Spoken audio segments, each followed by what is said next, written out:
मुझे ना कहानियाँ सुनना और सुनाना बहुत पसंद है। तो बचपन में भी मैंने ना एक कहानी सुनी थी। मुझे नहीं पता इस कहानी में कितनी सच्चाई है, पर कुछ तो सच्चाई रही होगी तभी तो ये कहानी बनी।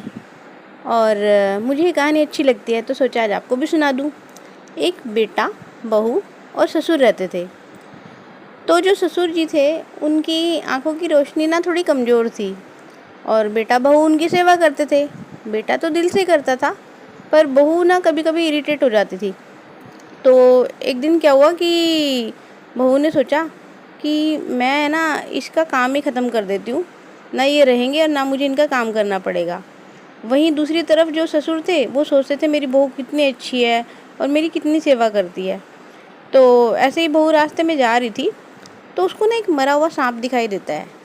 वो उस मरे हुए सांप को उठा के ना घर ले आती है और अपने ससुर को बोलती है कि बाबूजी, आज तो मैं ना आपको एक ऐसी सब्ज़ी खिलाऊंगी जिससे ना आपकी आंखों की रोशनी ना वापस आ जाएगी। तो ससुर कहते हैं अच्छा बहू, ठीक है। वो अंदर ही अंदर खुश होते हैं कि मेरी बहू मेरी कितनी फ़िक्र करती है कि मेरे लिए कोई ऐसी सब्ज़ी लेके आई है कि जिससे मेरी आंखों की रोशनी वापस आ जाएगी। तो शाम हुई और बहू ने उस मरे हुए सांप को काट के ना उसकी सब्ज़ी बना डाली और अपने ससुर को खिला दी।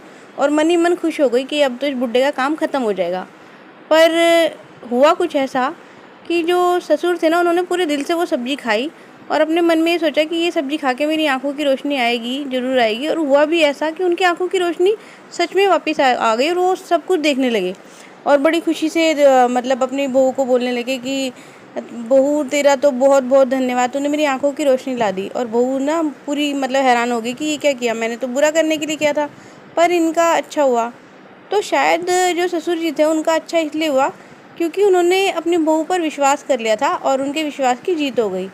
तो अगर हम भी अपनी लाइफ में अपने विश्वास को सारे शख्स से ऊपर रखें तो शायद हमारी भी जीत होगी, है ना।